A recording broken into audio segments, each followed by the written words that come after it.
Morning बच्चों। कैसे हैं आप सब लोग? होप सो स्वस्थ होंगे। तो चलिए जी, जो हमारा एमएमई 2 का पेपर चल रहा है, आज मैं चैप्टर नंबर 14 आप लोगों के साथ स्टार्ट करने जा रहा हूं। तो चैप्टर नंबर 14 है मेरे बच्चों, further topics in linear algebra. तो लीनियर अलजेब्रा के बारे में अब तक जो हमने लिटिल बिट कुछ कुछ बातें करी हैं, उसको वो थोड़ा सा एक्सटेंड कर रहा है। ठीक है। सबसे पहला जो मेरा टॉपिक है दैट इज लीनियरली इंडिपेंडेंसी। तो मेरे बच्चों, ये काफी मेन टॉपिक है लीनियर अलजेब्रा को लेके। तो 14.1 से स्टार्ट करते हैं, लीनियरली इंडिपेंडेंसी। अब होता क्या है, बात समझिए। जैसे मैंने आपको यूक्लिडियन स्पेसिस पढ़ाए थे, आर एन, और मैंने बोला था कि इन जर्नल हम R3 की बात करते हैं। तो आज हम वहीं से अपना टॉपिक स्टार्ट करते हैं।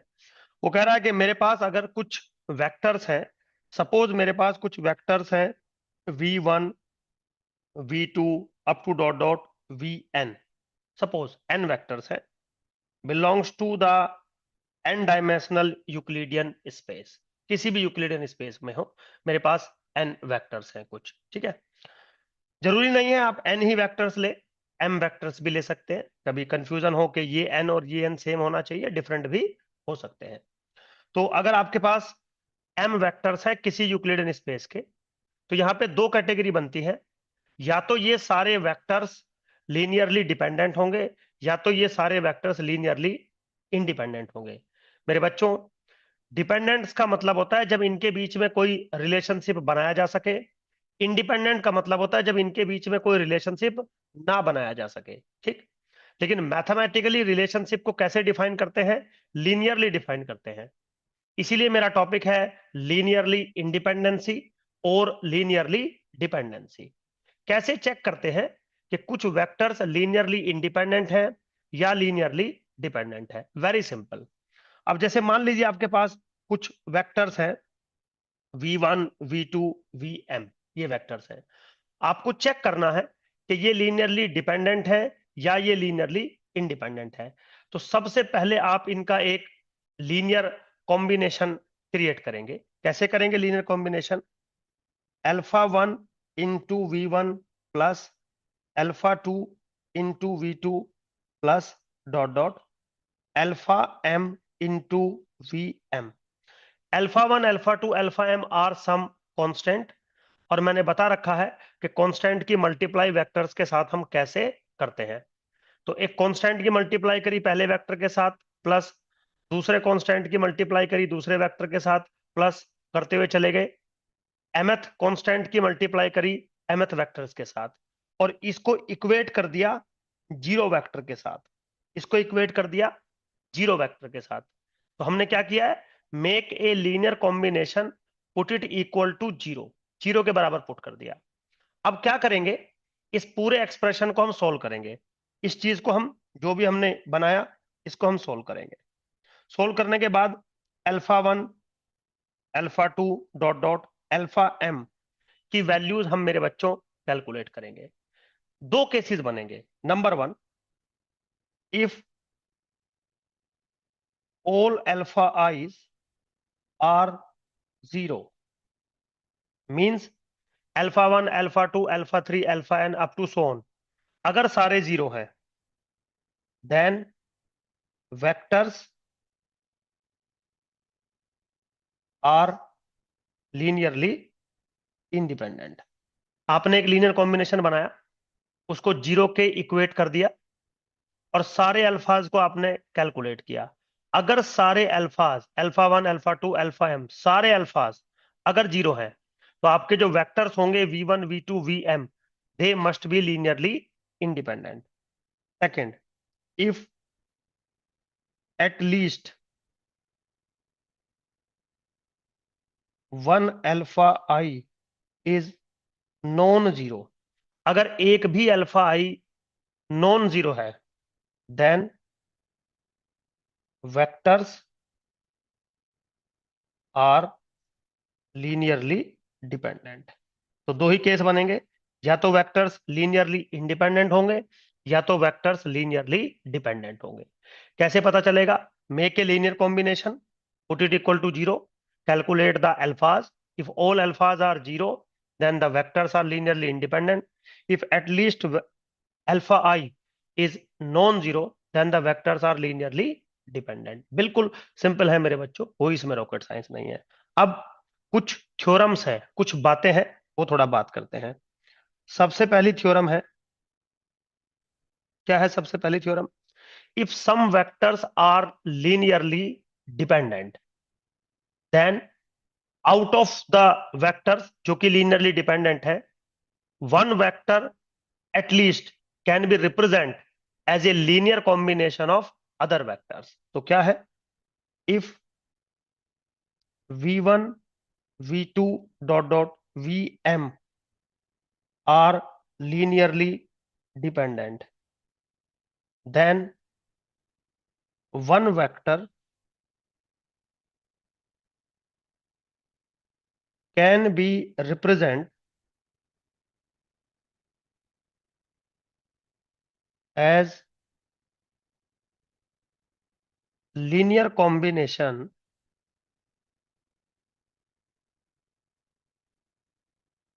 of others। ठीक है, बिल्कुल सिंपल है। वो कह रहा है कि अगर आपके पास कुछ वेक्टर्स हैं जो कि लीनियरली डिपेंडेंट है, तो उनमें से कोई भी एक vector confirm as a linear combination of other vectors लिखा जा सकता है। कैसे? देखिए, प्रूफ पे चलते हैं। Since v1 v2 dot dot vm are linearly dependent, अगर ये लीनियरली डिपेंडेंट होंगे तो अकॉर्डिंग टू रूल क्या होगा? Alpha one v1 plus alpha two v2 plus dot dot alpha m vm is equal to 0। ठीक है, implies at least one alpha i is non zero, क्योंकि linearly dependent है। तो मान लीजिए कोई भी एक अल्फा नॉन जीरो है, तो हम कैसे करेंगे? Let alpha one is non zero. For example, मैंने मान लिया अल्फा वन नॉन जीरो है। तो जब अल्फा वन नॉन जीरो है, तो मैं इस पूरे सिस्टम को कैसे लिख सकता हूं?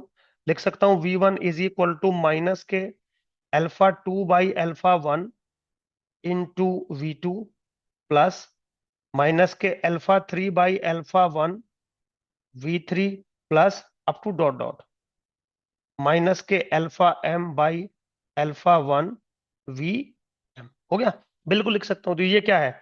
One vector v one can be represent as a linear combination of other vectors. बिल्कुल सिंपल होती हैं बच्चों चीजें, कोई भी ऐसा टिपिकल टास्क इन चीजों में नहीं होती है। इसका कन्वर्स भी ट्रू है। अगर आप कहीं ऐसा लिख सकते हैं कि कन्वर्सली अगर हम देखें, कन्वर्स भी ट्रू है इसका। कैसे? If one vector suppose v1 can be represent as a linear combination of other vector gamma 2 v2 plus gamma 3 v3 plus v3 plus gamma n into vm। suppose one vector is represented in terms of linear combination of other vectors। ठीक है, तो मैं इसको कैसे लिख सकता हूं? लिख सकता हूं one into V one plus minus K gamma two into V two plus minus K gamma three into V three plus dot dot minus K gamma M into V M is equal to 0। अब आप गौर से देखिए, linear combination है, put it equal to 0 है, और कम से कम एक coefficient alpha one non zero है। इसका मतलब by the definition V one we two dot dot v m are linearly dependent, are linearly dependent. बिल्कुल सिंपल है मेरे बच्चों। ठीक है, चलिए अगला मेरा टॉपिक है linear dependency and system of linear equations. ये थोड़ा सा मेन कॉन्सेप्ट है मेरे बच्चों। कैसे मेन है? देखिए, आपको मैंने कई बार क्लासेस में सिस्टम ऑफ लीनियर इक्वेशंस के बारे में कुछ चीजें बता रखी हैं। क्या होता है सिस्टम ऑफ लीनियर इक्वेशन? कुछ इस तरीके से वर्क करता है कि मान लीजिए आपके पास एक सिस्टम है A one one X one plus A one two X two plus dot dot A one N X N is equal to B one dot dot A M one X one plus A M two X two plus dot dot A M N X N is equal to B M. ऐसा एक मैंने ले लिया। इसको अगर मैं matrix की form में लिखूंगा तो this is A11 A12 dot dot A1n bracket close up to son AM1 AM2 AMN M cross n x1 x2 dot dot xn। Now this is equal to B1 B2 to BM। ले लिया। ठीक है। इसको मैं matrix की form में ऐसे लिख सकता हूं A dot x is equal to b vector. ठीक है।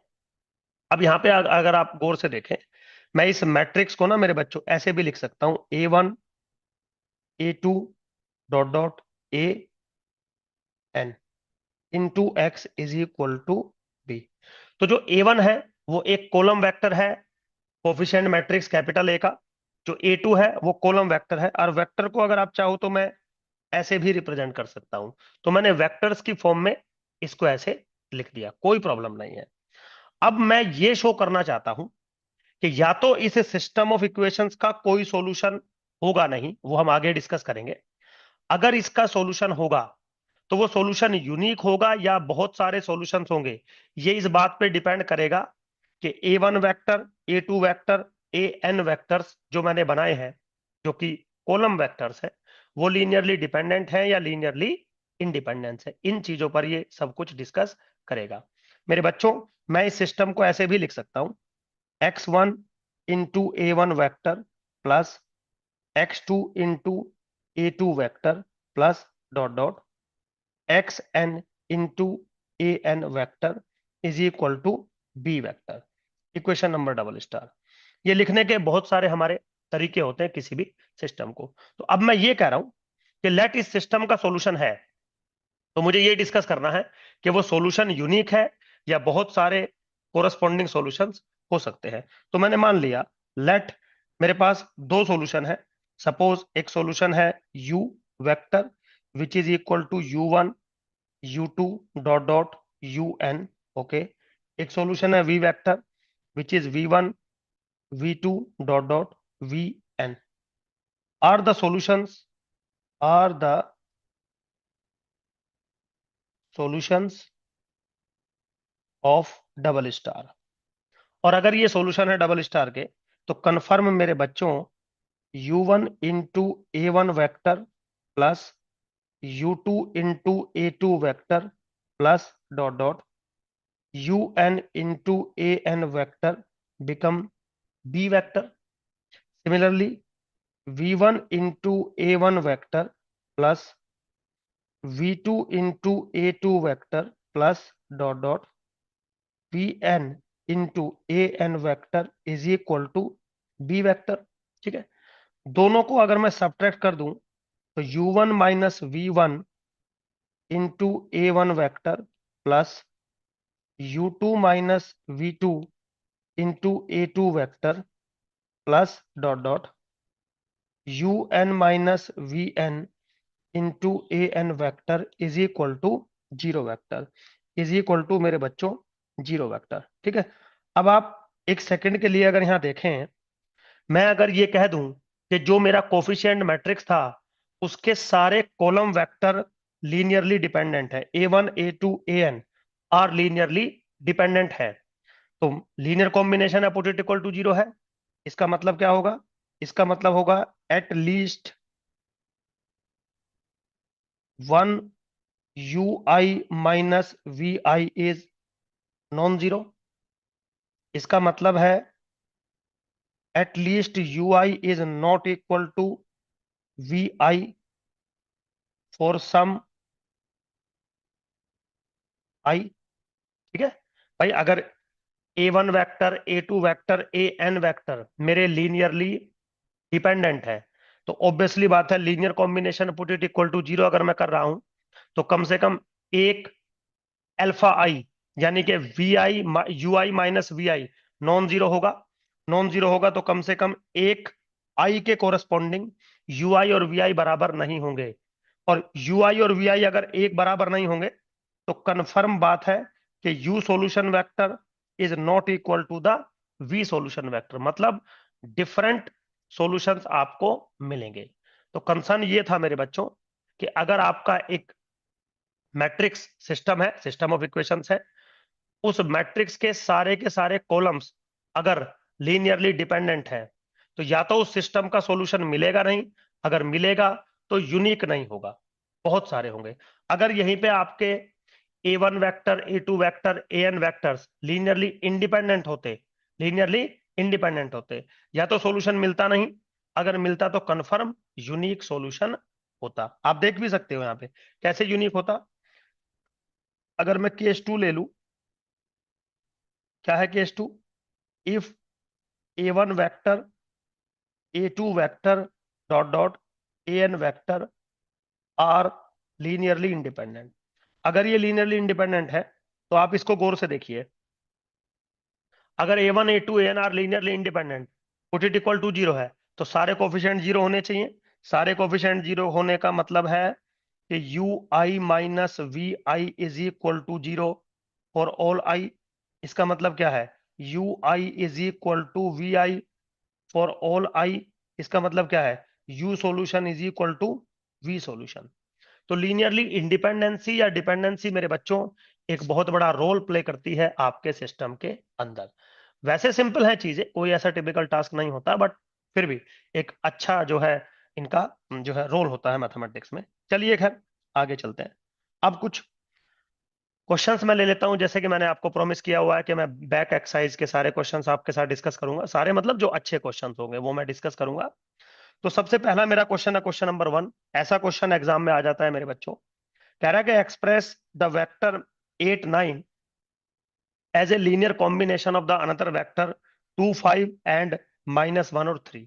आपको एक्सप्रेस करके दिखाना है एक वेक्टर को in terms of the linear combination of another two vector. बिल्कुल सिंपल होता है। आप एक काम कर लो, इस वेक्टर को ऐसे लिख लो, 8 9 is equal to alpha times 2 5 plus beta times -1 और 3। ऐसे लिख लीजिए आप। ऐसा लिखने से मेरे बच्चों क्या होगा, हमें जो करना है वो एक वेक्टर को दूसरे वेक्टर्स के लीनियर कॉम्बिनेशन के टर्म्स में लिख के दिखाना है। तो मैंने क्या किया, मैंने लिख लिया पहले। अब मेरा जो एम है वो ये है कि अल्फा और बीटा की वैल्यू मैं कैलकुलेट कर दूं। कैसे कर सकता हूं देखिए, लेफ्ट हैंड साइड को मैंने सेम रखा 8 9, राइट हैंड साइड में मैंने पहले अल्फा की मल्टीप्लाई कर दी 2 alpha 5 alpha, okay, plus minus के बीटा और 3 बीटा। जब आप ऐड करोगे तो क्या मिलेगा आपको? 2 अल्फा माइनस के बीटा, 5 अल्फा प्लस के 3 बीटा, ये मिलेगा। अब ये वेक्टर इस वेक्टर के बराबर हो गया। तो इक्वालिटी वाला रूल मैंने आपको समझा रखा है। कैसे? 8 इक्वल हो जाएगा 2 अल्फा माइनस बीटा के, और 9 इक्वल हो जाएगा 5 अल्फा प्लस 3 बीटा के। ठीक है मेरे बच्चों, इन दोनों इक्वेशंस को सोल्व करेंगे। अल्फा की वैल्यू आ जाएगी 3 और बीटा की वैल्यू आ जाएगी -2। आ गई। अब आप सिंपली क्या कह सकते हैं, अब आप कह सकते हैं कि 8 9 vector is equal to 3 times 2 5 vector now plus minus के 2 times -1 3 vector. So this vector can be represent as the linear combination of these two vectors. Simple है बिल्कुल, ऐसा क्वेश्चन एग्जाम में आता है, केयरफुल रहिएगा। आगे चलते हैं। नेक्स्ट जो मेरा क्वेश्चन है बच्चों, वेरी सिंपल क्वेश्चन। क्या कह रहा है? प्रूव दैट द 3 वेक्टर्स, जो 3 वेक्टर्स आपको दिए गए हैं, दे आर लीनियरली इंडिपेंडेंट। ठीक है, रूल मैंने समझा रखा है। अगर ये तीनों वेक्टर्स लीनियरली इंडिपेंडेंट है तो इनका लीनियर कॉम्बिनेशन जब मैं जीरो के इक्वेट पुट करूंगा और कोफिशिएंट्स को सोल्व करूंगा तो उसकी वैल्यू 0 0 0 मिलेगी। तो सबसे पहले मैं लीनियर कॉम्बिनेशन बनाता हूं, alpha 1 1 0 1 now plus alpha 2 2 1 0, okay, now plus alpha 3 0 1 1 is equal to 0 0 0। ये राइट हैंड साइड में वो आपका जीरो वेक्टर है। ये थोड़ा सा इसको सोल्व करिए, थोड़ा सा आप सोल्व करोगे तो अल्फा 1 प्लस 2 अल्फा 2 पहले मैंने मल्टीप्लाई किया फिर ऐड कर दिया direct. Alpha 2 plus alpha 3, alpha 1 plus alpha 3 किसके बराबर पुट हो रहा है? 0 0 0। ठीक है, कंपैरिजन करेंगे तो क्या मिलेगा? Alpha 1 plus 2 alpha 2 is equal to 0, alpha 2 plus alpha 3 is equal to 0, alpha 1 plus alpha 1, ये है alpha 2 plus alpha 1 plus alpha 3 is equal to 0। Simple है बिल्कुल। अब आप इन दोनों इक्वेशंस को अगर सोल्व करें, फॉर एग्जांपल माइनस कर देता हूं दोनों इक्वेशंस को, तो यहां से मुझे मिलेगा alpha 2 minus alpha 1 is equal to 0, और पहले वाली इक्वेशन से मुझे मिल रहा है अल्फा 1 प्लस के 2 अल्फा 2 इज इक्वल टू 0। ठीक है, दोनों को सोल्व करोगे तो अल्फा 2 की वैल्यू 0 मिल जाएगी, सिमिलरली अल्फा 1 की वैल्यू भी 0 मिल जाएगी, और एंड सिमिलरली अल्फा 3 की वैल्यू भी 0 मिल जाएगी। आप चेक करके देख लेना। तो तीनों की वैल्यू 0 मिलेगी, इसका मतलब all vectors are linearly independent. अगर एक भी अल्फा नॉन जीरो आ जाता तो लीनियरली डिपेंडेंसी हो जाती, बट यहां पे क्या आएगी? लीनियरली इंडिपेंडेंसी आएगी। ठीक है बेटा, सिंपल है बिल्कुल। अगला क्वेश्चन देखिए। नेक्स्ट जो क्वेश्चन है, अच्छा क्वेश्चन है मेरे बच्चों। क्या है? If A B and C are linearly independent vectors in R M. तो आर एम मतलब एम डायमेंशनल यूक्लिडियन स्पेस के तीन वेक्टर लिए ए बी सी जो कि लीनियरली इंडिपेंडेंट है। Prove that A plus B plus C and C plus A are also independent. आपको prove करना है। वो कह रहा है is this same true for A minus B plus C and A plus सी। ये भी आपको बताना है। तो सिंपल है, देखिए कैसे। सबसे पहले A B C linearly independent है, तो मैं लिख देता हूं A B C are linearly independent bye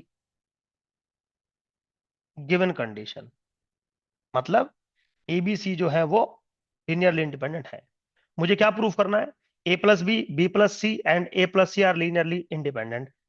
so let alpha times A plus B plus beta times B plus C plus gamma times A plus C put it equal to 0। मुझे क्या proof करना था कि A plus B vector, B plus C vector और A plus C vector क्या linearly independent है या नहीं। तो मैंने क्या किया, उन वेक्टर्स का एक लीनियर कॉम्बिनेशन बनाया अल्फा बीटा गामा को लेके, और उसको 0 के बराबर पुट कर दिया। This is my 0 vector. अब अगर ए प्लस बी प्लस सी और सी प्लस ए लीनियरली इंडिपेंडेंट हुए तो अल्फा बीटा गामा 0 आ जाएंगे, और अगर अल्फा बीटा गामा 0 नहीं आए तो A plus B plus C plus A linearly independent नहीं होंगे। ठीक है, चलो चेक करते हैं। नाउ दिस इंप्लाइज व्हाट, मैं इसको कैसे लिख सकता हूं? Alpha plus gamma into A plus alpha plus beta into B plus beta plus gamma into C is equal to the 0 vector. आ गया। अब क्योंकि आपको पता है कि ए बी और सी लीनियरली इंडिपेंडेंट है और ये कॉम्बिनेशन 0 के बराबर है, तो कंफर्म अल्फा प्लस गामा 0 के बराबर बनेगा, अल्फा प्लस बीटा भी 0 के बराबर बनेगा, बीटा प्लस गामा भी 0 के बराबर बनेगा। ठीक है, अब इन तीनों इक्वेशंस को अगर हम सोल्व करें तो अल्फा माइनस गामा यहां से 0 मिल जाएगा, यहां से अल्फा प्लस गामा आपको 0 मिल रहा है। इन दोनों को सोल्व करेंगे तो alpha is equal to gamma is equal to 0 मिलेगा। This implies beta will also 0। इसका मतलब तीनों कोफिशिएंट्स अल्फा बीटा गामा आपको 0 मिल गए, तो अल्फा भी 0 है, बीटा भी 0 है, गामा भी 0 है, मेक ए लीनियर कॉम्बिनेशन 0 है। इसका मतलब A plus B plus C और A plus C must be linearly independent. So this means what? A plus B plus C A plus C are also linearly independent, are also linearly independent.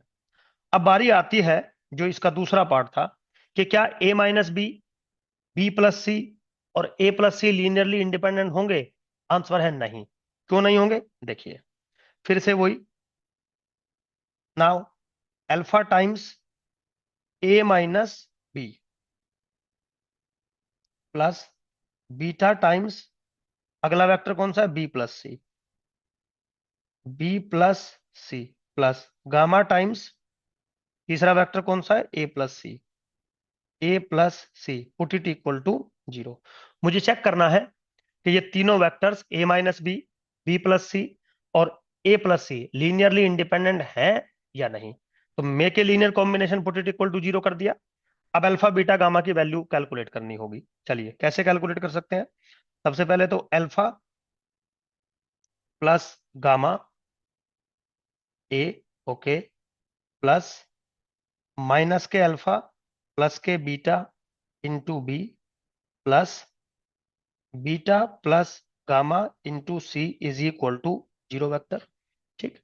अब ABC linearly independent है तो confirm alpha plus gamma 0 बनेगा, beta minus alpha भी 0 बनेगा, beta plus gamma भी 0 बनेगा। अब गौर से देख लीजिए, कोई ऐसा जो है प्रॉब्लम वाली बात नहीं है। अब इन दोनों इक्वेशंस को अगर मैं सोल्व करूं तो बीटा प्लस गामा 0 बनेगा, जो कि बिल्कुल बीटा प्लस गामा 0 है। इसका मतलब यहाँ पे एक जो वेरिएबल है वो फ्री हो जाएगा। कैसे फ्री हो जाएगा? बीटा बराबर बनेगा माइनस गामा के और अल्फा बराबर बनेगा बीटा के। इसका मतलब दिस इज माइनस गामा।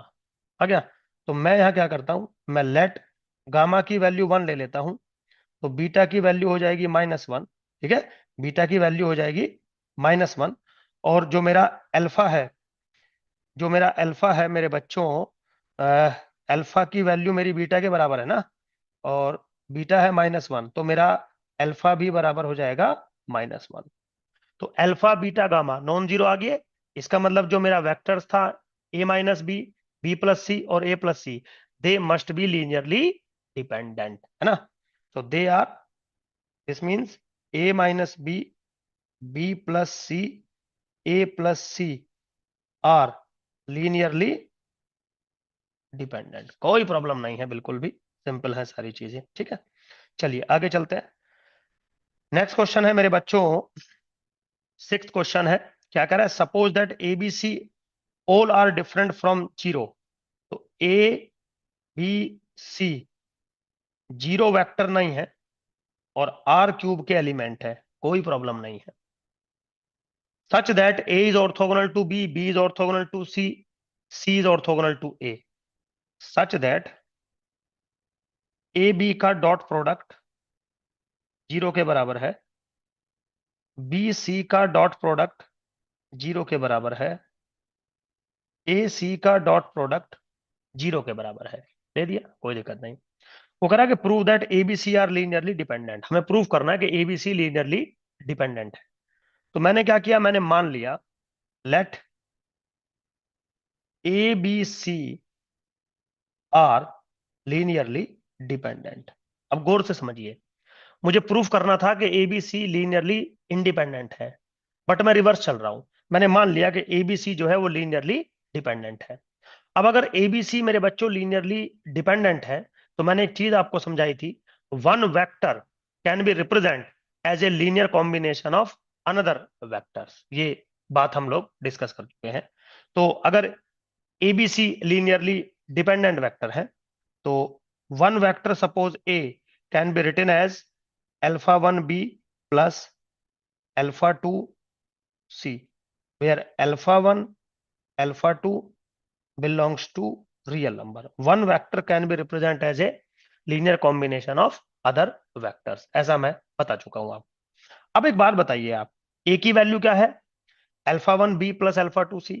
तो अगर मैं डॉट प्रोडक्ट निकालूं ए सी का, तो according to rule this is dot product of α1b plus α2c comma C. Rule क्या बनेगा?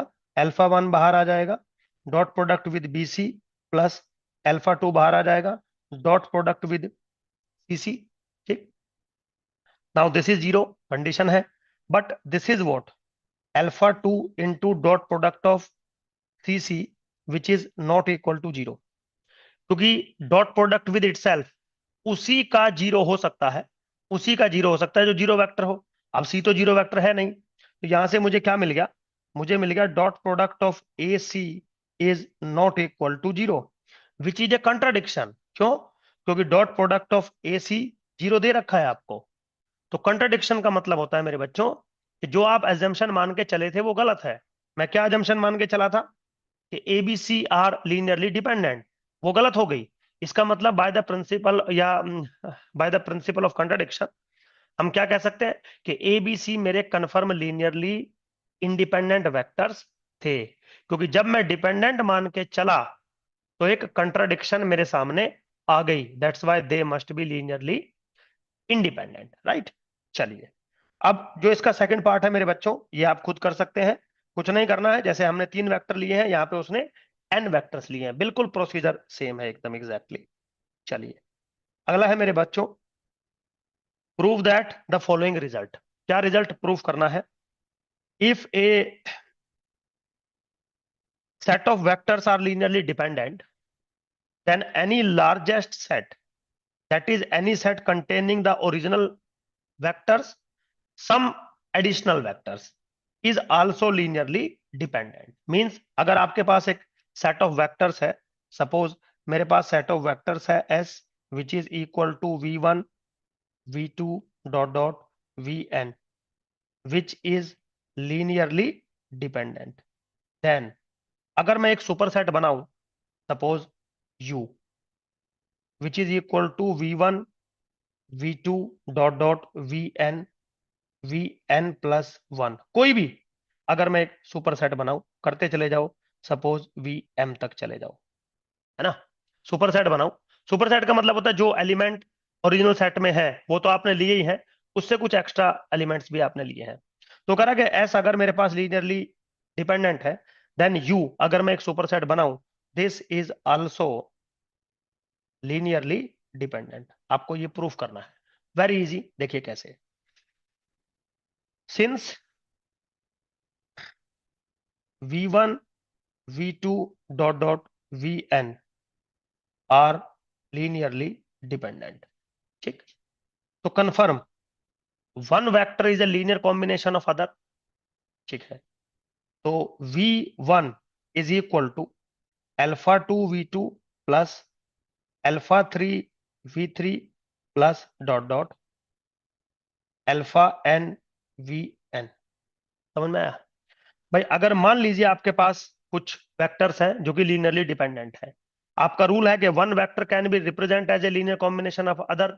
यस, तो मान लो V1 वेक्टर है जो कि as a linear combination of other vectors लिखा जा सकता है, तो मैंने लिख दिया, ठीक। अब मैं इसको कैसे लिख सकता हूं?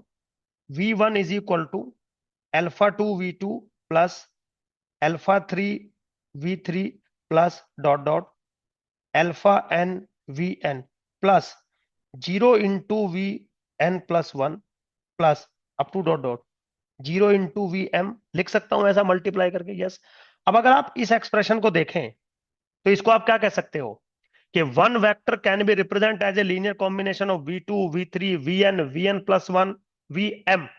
तो इसका मतलब क्या है? By the rule V1 V2 V3 Vn plus 1 up to so on Vm are also linearly dependent. क्योंकि लीनियरली डिपेंडेंट होने के लिए क्या रूल था? One vector can be represent as a linear combination of other vectors. अब वो किस linear combination में लिख रहा हूं इससे तो कोई मतलब है नहीं। So this implies the set U which is equal to V1 V2 dot dot Vn plus 1 up to so on Vm is linearly dependent also। Very simple, ठीक है। अब इसका बी पार्ट मेरे बच्चों अगर आप थोड़ा सा गौर से देखेंगे, बी पार्ट क्या है इसका? A set of vectors are linearly independent, then any subset is also linearly independent. अब यहां सबसेट कर दिया है ना, अब यहां पे सबसेट कर दिया बी पार्ट में। तो लेट एस मैंने एक सेट बनाया which is equal to suppose V1 V2 dot dot Vn be linearly independent, ठीक है। आपने एक U एक सेट बनाया जो कि इसका सबसेट है, मान लीजिए V1 v2 dot dot V N minus one, suppose subset बना लिया। तो this is also linearly independent, ये मुझे प्रूफ करना है। तो कैसे प्रूफ कर सकता हूं? Very simple, since S is linearly independent set, तो क्या होगा मेरे बच्चों? Alpha one V one plus alpha two V two plus dot dot alpha N V N is equal to 0 implies alpha one is equal to alpha two dot dot alpha N is equal to 0। ठीक है, अगर आपके v1 v2 vn linearly independent है तो make a linear combination confirm alpha one alpha two alpha N 0 बनेगा। इसका मतलब ये इक्वेशन क्या लिखी है? ये लिखी है 0 into V one plus 0 into V two plus dot dot 0 into V N is equal to 0, यही तो लिखा है। अब अगर मैं चाहूं तो इसको ऐसे भी लिख सकता हूं ना, 0 into V one plus 0 into V two plus dot dot 0 into V N minus one is equal to 0 लिख सकता हूं। और अगर मैं चाहूं इसको ऐसा लिख दूं, alpha one V one plus alpha two V two plus dot dot alpha N minus one V N is equal to 0 implies alpha one is equal to alpha two dot dot alpha N minus one is equal to 0। तो हो गया ना L confirm, जो subset बनेगा वो definitely एक linearly independent set ही बनने वाला है आपका। बिल्कुल सिंपल है, कोई इसमें जो है ऐसा टिपिकल टास्क नहीं है। चलिए आगे चलते हैं। अगला मेरा टॉपिक है मेरे बच्चों रैंक ऑफ ए मैट्रिक्स। अब रैंक ऑफ ए मैट्रिक्स थोड़ा सा अच्छा टॉपिक माना जाता है इस सिनेरियो में, जो सिनेरियो हम लोग पढ़ रहे हैं। तो मेरे बच्चों रैंक को मैथमेटिशियंस ने बहुत सारे तरीकों से डिफाइन किया है। अब वो ज्यादातर तरीके क्या हैं मैं एक बार आपके साथ डिस्कस करता हूं। तो सबसे पहले तो रैंक एक कैरेक्टरिस्टिक होती है किसी भी मैट्रिक्स की, कोई मैंडेटरी नहीं है वो स्क्वायर मैट्रिक्स हो। जैसे डिटरमिनेंट होता है, डिटरमिनेंट भी एक कैरेक्टरिस्टिक होती है किसी मैट्रिक्स की, लेकिन वहां पे मैंडेटरी था कि आपका जो मैट्रिक्स होगा वो स्क्वायर मैट्रिक्स होगा। यहाँ पे स्क्वायर होना जरूरी नहीं है, कोई भी मैट्रिक्स हो सकता है। तो मान लीजिए मेरे पास एक मैट्रिक्स है ए, है ना, सपोज ए आई जे, और ये है of order M cross N, order का कोई मैट्रिक्स है। तो इसका मतलब इसमें एम रोज है और एन कॉलम्स है। और ये हम आपको पढ़ा चुके हैं कि जितनी भी रो हैं वो रो वेक्टर्स होती हैं, जितने कॉलम्स हैं वो कॉलम वेक्टर होते हैं। तो बेसिकली वो कहता है कि इसमें maximum number of linearly independent rows जितनी होंगी, पहले तो उतने ही number of linearly independent columns होंगे और वो रैंक के बराबर होगा। तो रैंक ऑफ ए मैट्रिक्स, जिसको हम आर ए से रिप्रेजेंट करते हैं या रो ए से रिप्रेजेंट करते हैं, doesn't matter, is equal to क्या होता है? Number of linearly independent columns same as number of linearly independent rows. जितनी भी लीनियरली इंडिपेंडेंट रोज इंडिपेंडेंट होंगी, उतने ही कॉलम्स इंडिपेंडेंट होंगे किसी भी मैट्रिक्स में।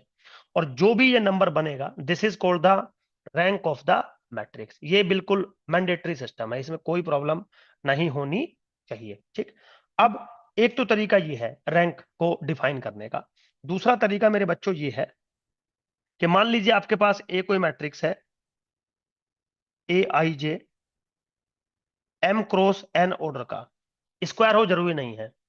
तो आप इसके सब मैट्रिक्स बना सकते हैं जो स्क्वायर मैट्रिक्स बनेंगे। बहुत सारे सब मैट्रिक्स बनाए जा सकते हैं जो कि स्क्वायर मैट्रिक्स बनेंगे। सब मैट्रिक्स का मतलब होता है कि कुछ रो मैंने हटा दी, या कुछ कॉलम मैंने हटा दिए, या दोनों मैंने कुछ कुछ हटा दिए, और जो बचा वो एक स्क्वायर सब मैट्रिक्स बचा। ठीक, तो rank of a matrix is always the order of highest order, order of highest order non vanishing determinant.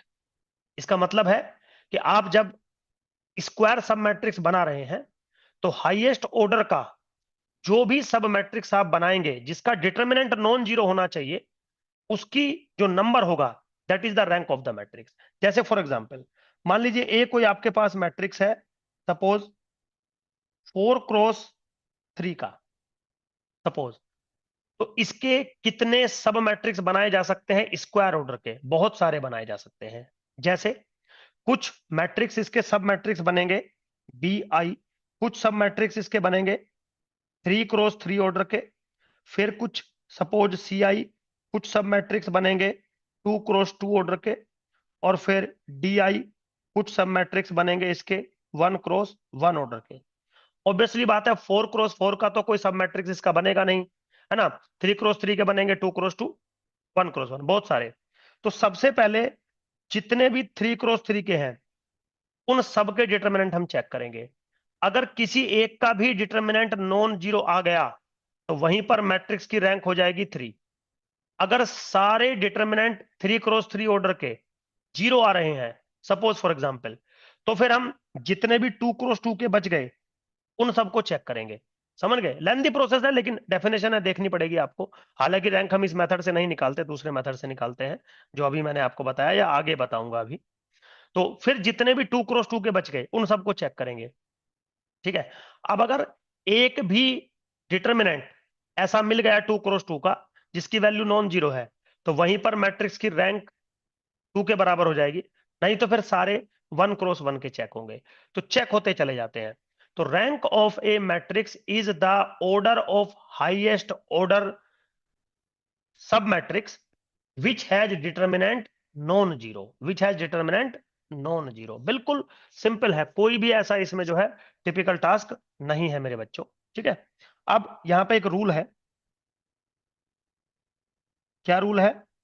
Rank of a matrix is always equal to rank of a transpose. क्योंकि मैंने बताया था जितने linearly independent रोज होंगे उतनी ही linearly independence आपके columns होंगे। तो बी केयरफुल रहना है आपको। सिंपल है बिल्कुल, कोई भी जो है ऐसा टिपिकल टास्क यहाँ पर नहीं है मेरे बच्चों। ठीक।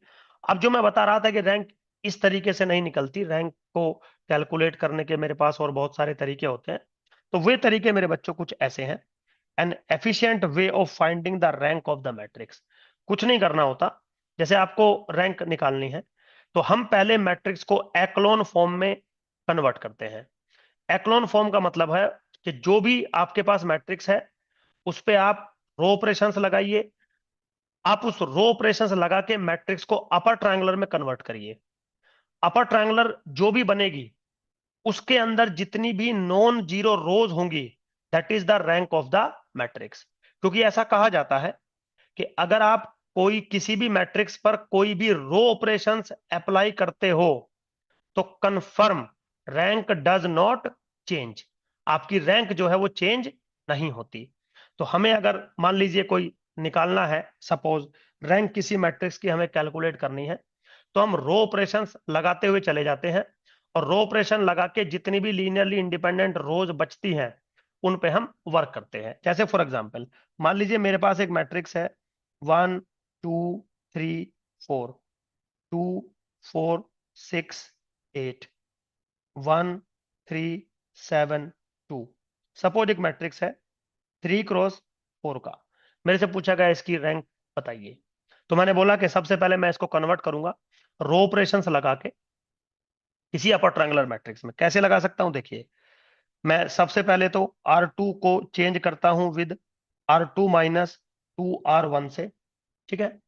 और R3 को चेंज करता हूं मैं R3 माइनस R1 से। सिंपल। तो कैसे चेंज होगा? मेरा जो मैट्रिक्स बनेगा वो क्या बनेगा? 1 2 3 4 मेरे बच्चों। बिल्कुल सिंपल है। 0 0 0 0। ठीक है। 0 1 4 -k2 बन गया। अब आप अगर इसको गौर से देखें तो मैं इसको ऐसे लिख सकता हूं 1 2 3 4 0 1 4 -k2 0 0 0 0। अब मेरा सवाल यह है, is this upper triangular matrix? Is this upper triangular matrix? Answer है yes, this is upper triangular matrix. इसमें कितनी नॉन जीरो रो है? दो नॉन जीरो रो है, फर्स्ट और सेकंड नॉन जीरो रो है। इसका मतलब क्या हो गया? Rank of the matrix is 2। Rank of the matrix is 2। That's it. Simple है बिल्कुल, कुछ भी ऐसा टिपिकल टास्क इन चीजों में नहीं होता मेरे बच्चों। चलिए आगे चलते हैं। अगला जो सवाल है बिल्कुल सिंपल क्वेश्चन है लेकिन कैलकुलेशन हो सकता है आपको थोड़ी बहुत इसमें लेंदी लग जाए, बट इतना लेंदी क्वेश्चंस मेरा है नहीं है। क्वेश्चन क्या है मेरे बच्चों? क्वेश्चन है determine the rank of the following matrix for all the values with the parameter. तो डिटरमाइन करवा रहा है आपको इन मैट्रिसेस की रैंक। तो एक दो की मैं करके दिखा देता हूं, बाकी आप चीजें चेक कर सकते हैं, कोई प्रॉब्लम नहीं है, सिंपल है चीजें, बस आपको बताना है कि रैंक कैसे कैलकुलेट होती है। देखिए, चलिए मैं सी पार्ट ले लेता हूं। सी पार्ट में क्या है? आपका मैट्रिक्स है 1 x y 0, 0 z w 1, 1 x y 0, 0 z w 1। ठीक है, तो आपको अपर ट्रायंगुलर में कन्वर्ट करना है। तो सबसे पहले मैं क्या करने वाला हूं, मैं R3 को रिप्लेस करूंगा विद R3 - R1, ताकि मेरा कुछ सिंप्लीफाइड वर्जन बन जाए। तो क्या मैट्रिक्स बनेगा? 1 x y 0, 0 z w 1, 0 0 0 0 0 z, अच्छा नहीं, 0 z w और 1। ठीक है, अब आप क्या कर लो, अब आप R4 को रिप्लेस कर लो R4 - R2 से। ठीक है, तो क्या बनेगा? 1 x y 0, 0 z w 1, 0 0 0 0 0 0 0। ठीक है, अब whatever B Y, whatever B Z, whatever B W, non zero row confirm ये बननी है और ये बननी है, कन्फर्म है भाई, ये दो जीरो रो हो गई।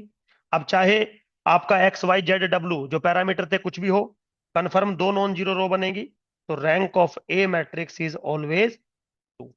वेरी सिंपल बच्चों, कुछ भी ऐसा जो है इसमें टिपिकल टास्क नहीं है। ठीक है, तो इस तरीके से हम मैट्रिक्स के सिस्टम को जो है सॉल्व करते हैं। अब अगला मेरा टॉपिक है 14.3, main result on linear system of equations. Actually में ये क्या है, जो हम रैंक पढ़ रहे थे या लीनियरली डिपेंडेंसी इंडिपेंडेंसी पढ़ रहे थे, वो हम किसी भी सिस्टम ऑफ इक्वेशंस के सॉल्यूशन के लिए बात कर रहे थे। सॉल्यूशन के सिस्टम के लिए बात है कि अगर आपके पास कोई सिस्टम ऑफ लीनियर इक्वेशन है, a dot x is equal to B. ठीक है, ए का ऑर्डर है m क्रॉस n, मतलब m इक्वेशंस है और n अननोन्स है। x का ऑर्डर है n क्रॉस 1, n वेरिएबल्स है। और b है मेरा m क्रॉस 1 का। तो सबसे पहले ये बताना होता है कि इस सिस्टम का कोई सॉल्यूशन है या नहीं। अगर कोई सॉल्यूशन है तो मतलब x की कोई वैल्यू आपको ऐसी मिल जाएगी जो इस इक्वेशन को, मान लो I call this equation number star, इसको सेटिस्फाई करेगी। तो इस सिस्टम को हम कहेंगे हैविंग द सॉल्यूशन, या हम कहेंगे कि दिस सिस्टम इज कंसिस्टेंट। क्योंकि मेरे बच्चों बहुत बार ऐसा हो जाता है कि जो सिस्टम ऑफ इक्वेशंस आपको दिया गया है उसका कोई सॉल्यूशन होता ही नहीं है, तो हम उसको कहते हैं इनकंसिस्टेंट सिस्टम। तो आपको सॉल्यूशन मिलेगा या नहीं, ये आपको कैसे पता चलेगा, वो आज हम लोग डिस्कस करेंगे। तो सबसे पहले तो अगर आप देखें, यहां पे दो टाइप के मैट्रिक्स मैं डिफाइन करता हूं। एक तो मैट्रिक्स है ए, वो क्या है? m क्रॉस n ऑर्डर का, जिसको हम कोफिशिएंट मैट्रिक्स कहते हैं, कोफिशिएंट मैट्रिक्स। एक हम मैट्रिक्स बनाते हैं मेरे बच्चों ए बी, जो कैसे बनता है? जो ए मैट्रिक्स है वो मैं पूरा लिखूंगा, ए मैट्रिक्स को मैं पूरा लिखूंगा, और यहां पे मैं जो बी मेरा वेक्टर हुआ करता था वो मैं डाल दूंगा। तो इसकी नंबर ऑफ रो तो सेम रहेगी m, इसके जो कॉलम हो जाएंगे वो एक बढ़ जाएगा n+1। इसको कुछ राइटर ए बी से भी रिप्रेजेंट करते हैं, इसको हम कहते हैं ऑग्यूमेंटेड मैट्रिक्स, ऑग्यूमेंटेड मैट्रिक्स भी इसको कुछ लोग बोलते हैं, कोई प्रॉब्लम नहीं है। अब वो कह रहा है कि जो ए बी मैट्रिक्स है वो कंफर्म ए मैट्रिक्स का सुपर मैट्रिक्स है, क्योंकि उसके अंदर एक कॉलम ज्यादा है। तो कंफर्म, पहला केस, अगर रैंक ऑफ ए बराबर नहीं है रैंक ऑफ ए बी के, समझ गए, दोनों की रैंक निकालेंगे। अगर दोनों की रैंक बराबर नहीं है तो रिजल्ट क्या आएगा? No solution. इस पे हमें काम करना है, एग्जाम में क्वेश्चन आते हैं इससे। No solution. सेकंड, अगर रैंक ऑफ ए बराबर है रैंक ऑफ ए बी से, ठीक, तो सॉल्यूशन तो मिलेगा। बस अब बारी ये आती है कि वो सॉल्यूशन यूनिक होगा या सॉल्यूशन बहुत सारे होंगे। तो इसमें दो केस, अगर रैंक ऑफ ए बराबर है रैंक ऑफ ए बी के और वो बराबर है नंबर ऑफ अननोन्स, जो कि यहां पर है एन। नंबर ऑफ अननोन्स मतलब x1 x2 xn जो कैलकुलेट करने थे आगे, जो कि यहाँ पे है n। तो मेरे बच्चों, जो सॉल्यूशन मिलेगा वो मिलेगा unique solution. Unique solution. Third, अगर रैंक ऑफ ए बराबर है रैंक ऑफ ए बी के और स्ट्रिक्टली लेस देन है n से, स्ट्रिक्टली लेस देन है n से, तो मेरे बच्चों इनफाइनाइट सॉल्यूशन। आपको क्या मिलेगा? आपको मिलेगा इनफाइनाइट सॉल्यूशन। तो किसी भी सिस्टम ऑफ इक्वेशंस का सॉल्यूशन क्या मिलेगा, मिलेगा या नहीं मिलेगा, ये सब चीजें इस बात पर डिपेंड करती हैं कि आपके कोफिशिएंट मैट्रिक्स और ऑग्यूमेंटेड मैट्रिक्स की रैंक का क्या रिलेशन है। अगर दोनों की रैंक बराबर नहीं है तो सॉल्यूशन मिलेगा ही नहीं, और अगर दोनों की रैंक बराबर है और वो नंबर ऑफ अननोन्स के बराबर है तो यूनिक सॉल्यूशन मिलेगा। दोनों की रैंक बराबर है और वो स्ट्रिक्टली लेस देन है नंबर ऑफ अननोन से, तो कंफर्म आपको इनफाइनाइट सॉल्यूशन मिलेगा। ये हम क्वेश्चंस में इस रूल को अप्लाई अप्लाई करेंगे। आपको तीनों चीजें पता होनी चाहिए कि सर ने क्या बोला है, ठीक है। चलिए आगे चलते हैं मेरे बच्चों। अब दो तीन बातें हैं, दो टर्म अब आपके सामने डिस्कस करने जा रहा हूं। पहली टर्म है सुपरफ्लोशियस इक्वेशंस। ये क्या होती हैं? बिल्कुल सिंपल है, देखिए। मान लीजिए आपका ए कोई मैट्रिक्स है या एक सिस्टम ऑफ इक्वेशन था, A X is equal to B, ठीक है। आपका ए कोई मैट्रिक्स है एम क्रॉस एन ऑर्डर का, ठीक है। आपने ए बी मैट्रिक्स बनाया, किस ऑर्डर का बनाया? एम क्रॉस एन ऑर्डर का, कोई प्रॉब्लम नहीं है। आपने क्या बोला कि Sudhir sir rank of A बराबर तो है रैंक ऑफ ए बी के, ठीक है, लेकिन वो स्ट्रिक्टली लेस देन है एम के। एम क्या है? नंबर ऑफ इक्वेशंस, ठीक है। तो जो नंबर ऑफ इक्वेशंस है एम और रैंक से बड़ी है वो, मतलब रैंक ऑफ ए बी छोटा है स्ट्रिक्टली एम से, कोई प्रॉब्लम नहीं है। तो आपकी कुछ लीनियर इक्वेशंस सिस्टम के अंदर एक्स्ट्रा रिप्रेजेंट हो रही है। इसका मतलब यह है कि जो सॉल्यूशन, मान लीजिए रैंक आपकी, एक सेकंड के लिए, मान लीजिए रैंक आपकी है के बराबर, आपकी रैंक है के बराबर, जो कि लेस देन है एम। तो वो कह रहा है कि जो सॉल्यूशन आपकी के इक्वेशंस को सेटिस्फाई करेंगे, वही सॉल्यूशन जो बाकी एम माइनस के इक्वेशंस बच गई उनको भी सेटिस्फाई करेंगे, तो उनको आपको अलग से सोल्व करने की जरूरत नहीं है। इसका मतलब है कि जो बच गई एम माइनस के इक्वेशंस, जो बच गई एम माइनस के इक्वेशंस, वो सुपरफ्लोज इक्वेशंस कहलाती है। उनको आपको सिस्टम के अंदर रखने की कोई भी नीड नहीं होती, उनको सिस्टम के अंदर रखने की नीड नहीं होती, क्योंकि वो सारी जो इक्वेशंस है वो बाकी इक्वेशंस के लीनियर कॉम्बिनेशन से बनाई जाती है। इसका मतलब है सॉल्यूशन करते टाइम जो m माइनस के इक्वेशंस है उनको आप हटा सकते हो, सॉल्यूशन पे कोई फर्क नहीं पड़ेगा। तो क्या होगा भाई, अगर मुझे सिस्टम को सोल्व करना है तो मैं ज्यादा इक्वेशंस क्यों रखूंगा? मैं, अगर मुझे एक ऑप्शन दिया जा रहा है कि मैं कम इक्वेशंस रखूं या ज्यादा इक्वेशंस रखूं, सॉल्यूशन उतना ही बनना है, तो मैं उन इक्वेशंस को निकाल देता हूं जो इक्वेशन सुपरफ्लोशियस इक्वेशंस होती हैं। कैसे पता चलता है? कि भाई सबसे पहले आप रैंक निकालिए, तो और जितनी भी लीनियरली इंडिपेंडेंट रोज उस मैट्रिक्स की होंगी के, अगर वो m से कम है, तो जो बाकी रो बच गई या बाकी इक्वेशंस बच गई उनको हम सुपरफ्लोशियस इक्वेशंस कहते हैं। हम निकाल सकते हैं सिस्टम से। अभी हम क्वेश्चन लेंगे तो उसमें आपके साथ डिस्कस करेंगे, ठीक है। अगला है डिग्री ऑफ फ्रीडम। ये भी रैंक से रिलेटेड है। क्या है? देखिए, मैंने आपको बताया था कि अगर रैंक ऑफ ए बराबर है रैंक ऑफ ए बी के, मान लीजिए बराबर है के, और स्ट्रिक्टली लेस देन है n से। ठीक है, तो इसके अंदर मेरे बच्चों n माइनस के वेरिएबल्स जो हैं आर फ्री वेरिएबल्स। कैसे बन जाएंगे? कुछ वेरिएबल्स n माइनस के फ्री वेरिएबल्स बन जाएंगे। फ्री वेरिएबल्स का मतलब है आप उनकी वैल्यू सिस्टम के अंदर अपनी मर्जी से कुछ भी चूज कर सकते हो, जो आपका दिल करे वो चूज करिए। You are free to choose these variables. लेकिन ये कब बनेंगे? जब दोनों की रैंक बराबर होगी और वो rank confirm number of unknown से छोटी होगी। तो अभी मैंने आपको बताया था कि इनफाइनाइट सॉल्यूशन बनेंगे। तो इनफाइनाइट सॉल्यूशन बनने का मतलब क्या था? मैं अपनी मर्जी से कुछ वेरिएबल्स की वैल्यू कुछ भी पुट कर सकता हूं, और अगर मैं कर सकता हूं तो दिस नंबर n माइनस के जितनों की वैल्यू मैं पुट कर सकता हूं, this is called degree of freedom. Degree of freedom, खत्म बात।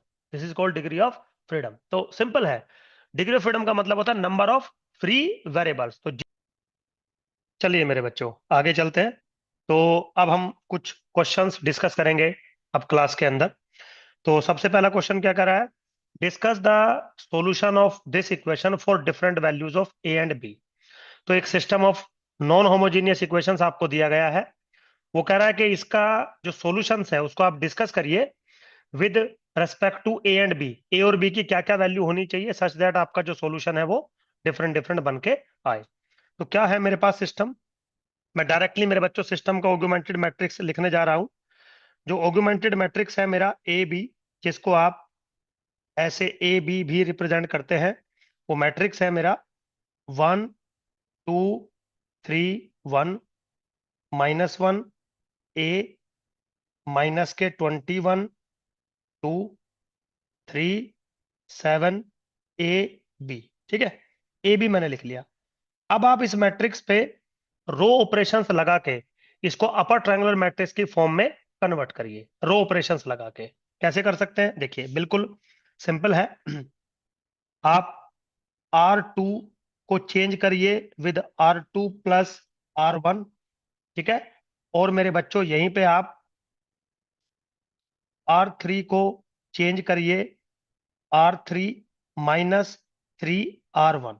ठीक है, तो जो इक्वलेंट आपको मैट्रिक्स मिलेगा वो क्या मैट्रिक्स मिलने वाला है? 1 2 3 1। ये आपको बिल्कुल सेपरेट मिलेगा, कोई प्रॉब्लम नहीं है। जब आप R2 को चेंज करेंगे विद R2 प्लस R1, तो पहला एलिमेंट आपको मिलेगा 0। अगला जो एलिमेंट मिलेगा वो मिलेगा आपको A+K2। नेक्स्ट एलिमेंट मिलेगा -K18, और नेक्स्ट एलिमेंट मिलेगा 3। फिर जो ये रो मिलेगी वो 0 मिलेगा। नाउ 3 टाइम्स 2 6 1 मिलेगा। नाउ दिस इज A-K9 मिलेगा, और दिस इज B-K3 मिलेगा। बिल्कुल सिंपल है। अब आप एक काम करिए, अब आप सेकंड रो को थर्ड रो से रिप्लेस कर दीजिए ताकि 1 ऊपर चला जाए। तो आपको जो मैट्रिक्स मिलेगा वो क्या मिलेगा? 1 2 3 1 0 1 A-9 B-K3 0 A+K2 -K18 और 3। ये मिल गया आपको, मिल गया। अब आप एक काम कर लो, R3 चेंज विद R3 के A+2 इंटू R2 कर दीजिए आप। तो सिंपली आपको क्या मिलेगा? आपको मैट्रिक्स मिलेगा मेरे बच्चों 1 2 3 1। ये बिल्कुल सेम मिलेगा आपको, पहली रो। दूसरी रो बिल्कुल सेम मिलेगी, 0 1 A-K3 B-K3। जो थर्ड रो हो जाएगी 0 0। यहाँ पे बच जाएगा आपको, इसको थोड़ा सा हम मैट्रिक्स को बड़ा कर देते हैं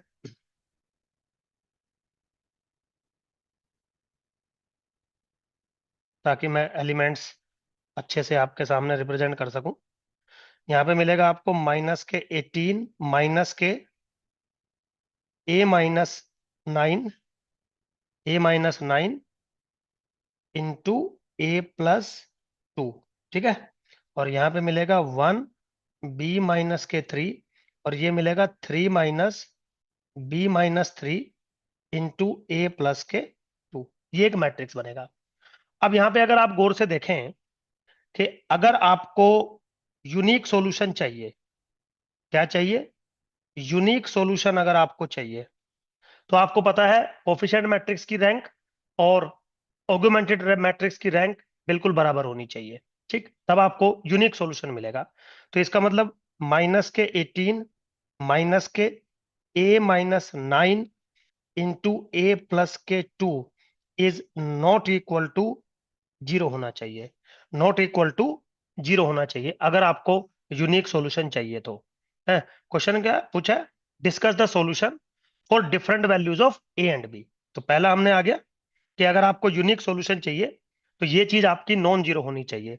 इस फिनोमिना को जब आप सोल्व करोगे तो इक्वेशन मेरी बन जाएगी A times 7 - a is non zero. आप ओपन एक बार करके देख लीजिएगा, इसका मतलब ए 0 नहीं होना चाहिए और ए की वैल्यू 7 नहीं होनी चाहिए, तो आपको यूनिक सॉल्यूशन मिलेगा। अब बारी आती है नो सॉल्यूशन की। नो सॉल्यूशन मेरे बच्चों तब मिलेगा जब ये एलिमेंट आपको जीरो मिल जाए और ये एलिमेंट आपको नॉन जीरो मिल जाए।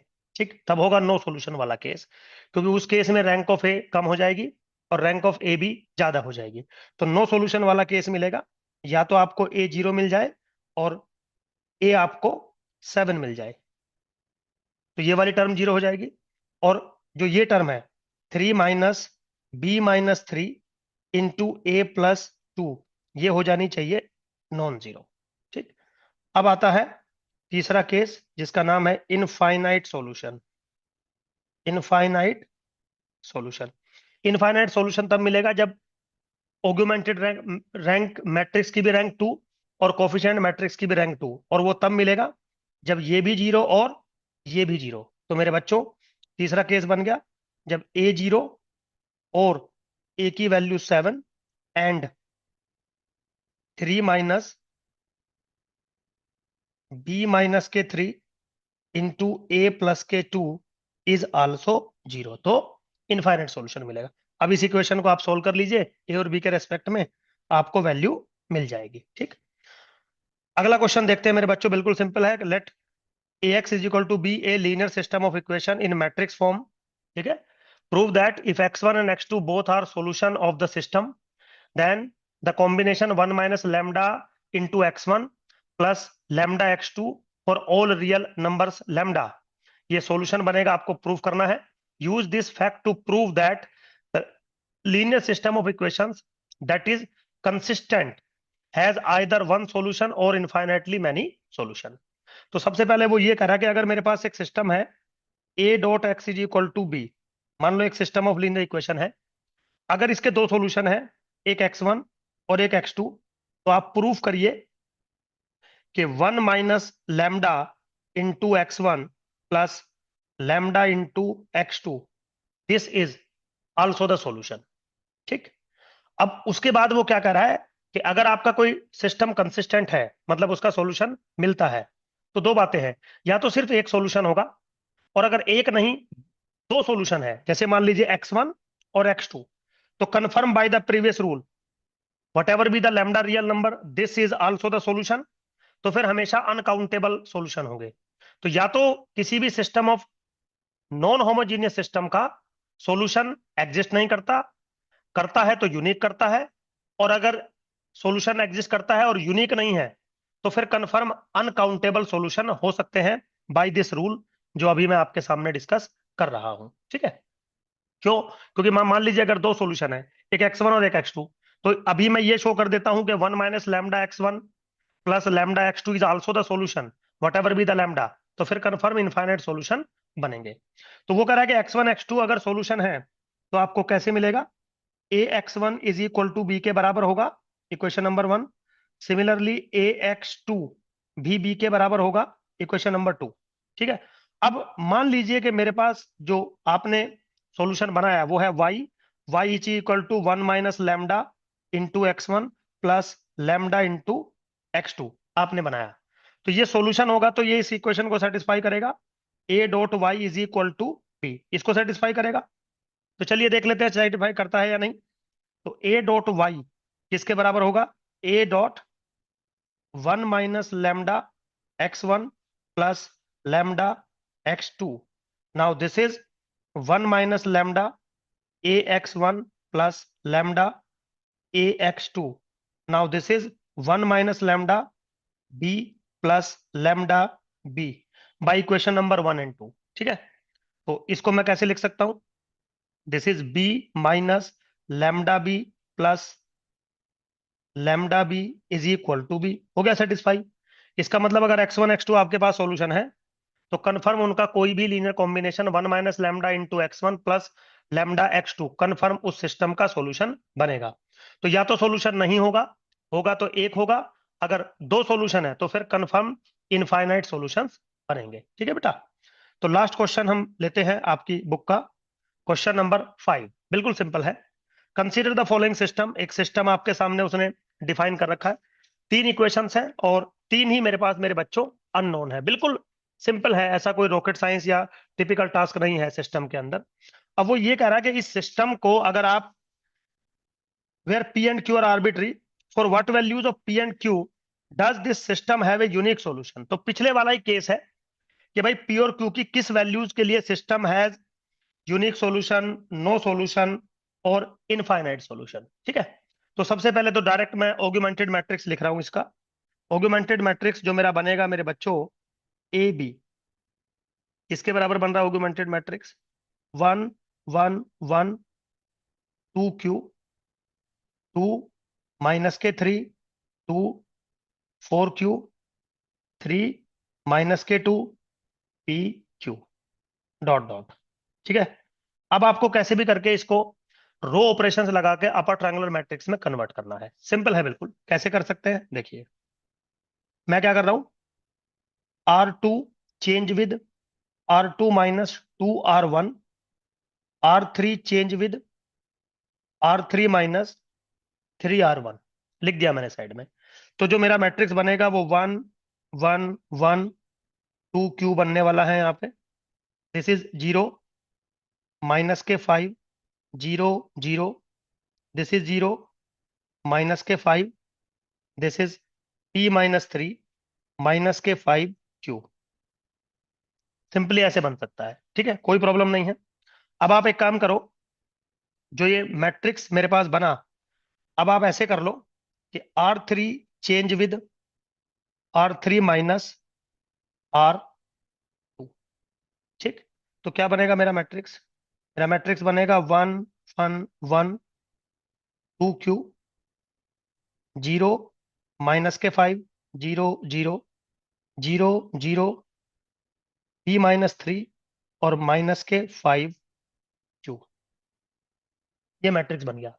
अब जितने भी केस पॉसिबल हो सकते हैं सारे के सारे हम आपके साथ डिस्कस कर सकते हैं। जैसे सबसे पहले मेरे बच्चों क्या होगा, सबसे पहले अगर आप इसको डीपली देखें, no solution, no solution. No solution कब आएगा? जब कोफिशिएंट मैट्रिक्स की रैंक कम हो और ऑगुमेंटेड मैट्रिक्स की रैंक ज्यादा हो। ऐसा तभी हो सकता है जब ये तो जीरो हो जाए और ये नॉन जीरो हो जाए। इसका मतलब है नो सॉल्यूशन तब मिलेगा जब पी की वैल्यू 3 हो जाए और क्यू की वैल्यू हो जाए नॉन जीरो, तब नो सॉल्यूशन। अब second, unique solution. Unique solution कब होगा? जब ऑगुमेंटेड मैट्रिक्स और कोफिशिएंट मैट्रिक्स दोनों की रैंक सेम हो। ऐसा तब हो जाएगा जब ये नॉन जीरो हो जाए। इसका मतलब अगर P is not equal to 3 है, चाहे Q कुछ भी हो, कंफर्म यूनिक सॉल्यूशन बनेगा। Third, infinite solution. Infinite solution, infinite solution तब बनते हैं जब ऑगुमेंटेड मैट्रिक्स कोफिशिएंट मैट्रिक्स की रैंक बराबर हो और नंबर ऑफ अननोन से कम हो। ऐसा तभी हो सकता है मेरे बच्चों जब p - 3 जीरो बन जाए और Q भी जीरो बन जाए। इसका मतलब P इज इक्वल टू 3 और Q इज इक्वल टू 0। अगर ऐसा होता है तो कंफर्म इनफाइनाइट सॉल्यूशंस मेरे बनेंगे। ठीक है, तो पहला मेरा यही सवाल था, पहला मेरा यही सवाल था, for what value of P and Q the system have a unique solution, several solution और नो सॉल्यूशन। सिंपल हो गया बिल्कुल। अब जो इसका बी पार्ट है बच्चों, बी पार्ट क्या कह रहा है? बी पार्ट कह रहा है determine for each value of P the set of vectors Z that are orthogonal to these three vectors. वो कह रहा है ऐसा एक वेक्टर बनाइए जेड जो इन तीनों पर ऑर्थोगोनल हो, और यहाँ पे एक पैरामीटर हमने इस्तेमाल कर रखा है पी, इसकी वैल्यू चाहे कुछ भी हो। तो मैंने ऐसा क्वेश्चन आपको पहले भी डिस्कस करके दिया है, बट फिर भी डिस्कस कर रहा हूं।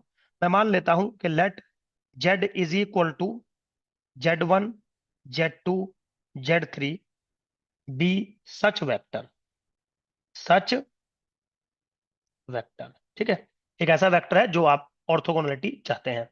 अब जो Z1 Z2 Z3 आपका वेक्टर है, वो किस किस के पर ऑर्थोगोनल है?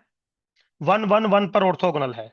इसका मतलब क्या हुआ कि Z1 plus Z2 plus Z3 is equal to 0, एक इक्वेशन।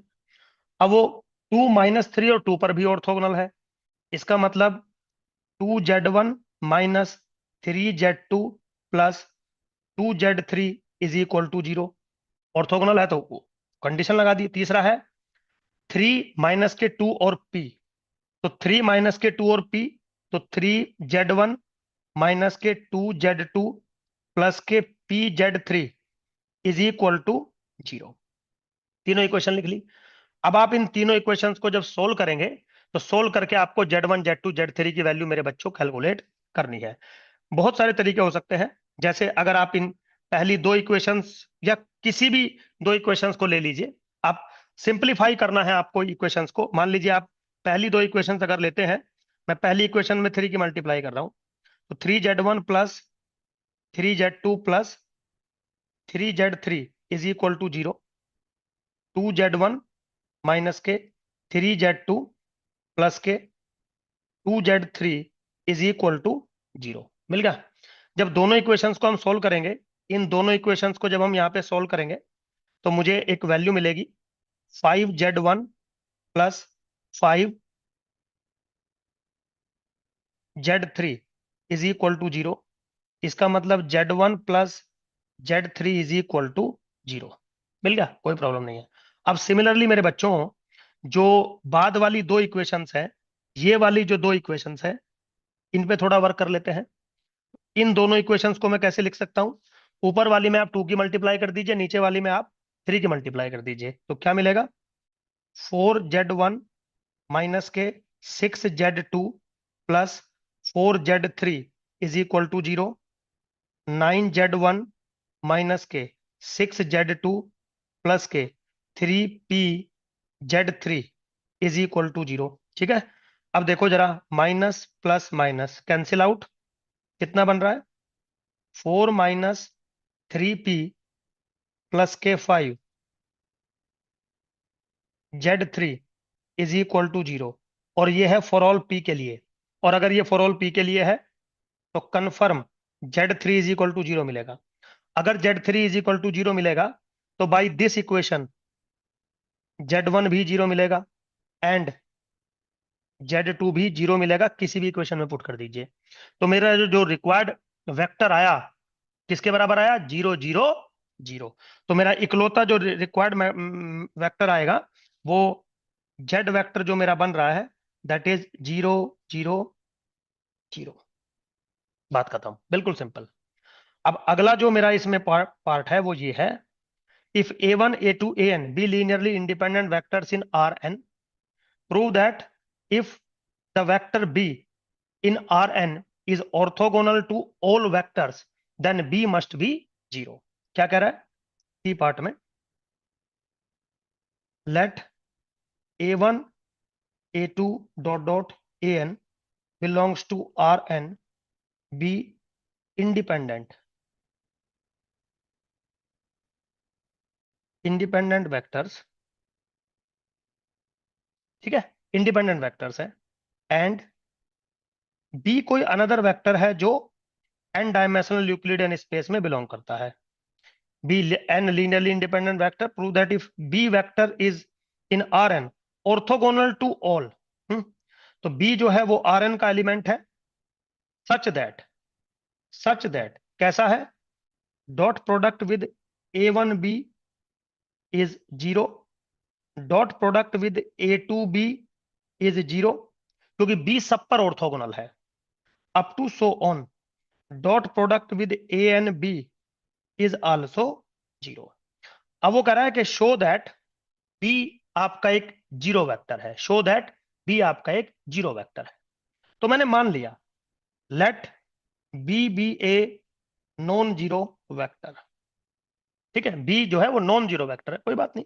अब एक बात बताइए, if alpha 1 alpha 2 dot dot alpha n belongs to real number, अगर मैं कुछ अल्फा 1 अल्फा 2 कुछ भी रियल नंबर्स ले लूं, and consider a linear combination alpha 1 a1 plus alpha 2 a2 plus alpha n an, dot product with B करूं मैं, ठीक है।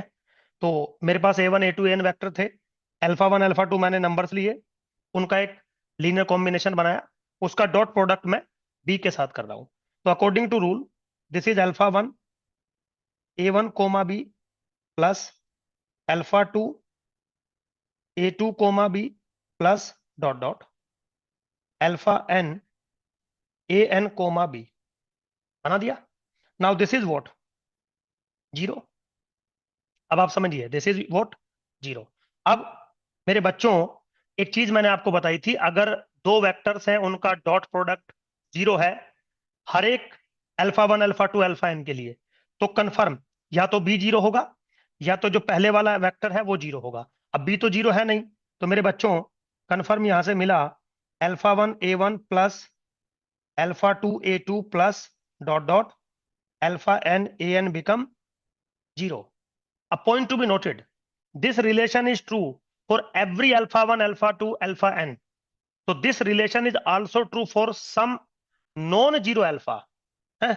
so इक्वेशन नंबर इसको ए डाल दीजिए, इक्वेशन ए इज ट्रू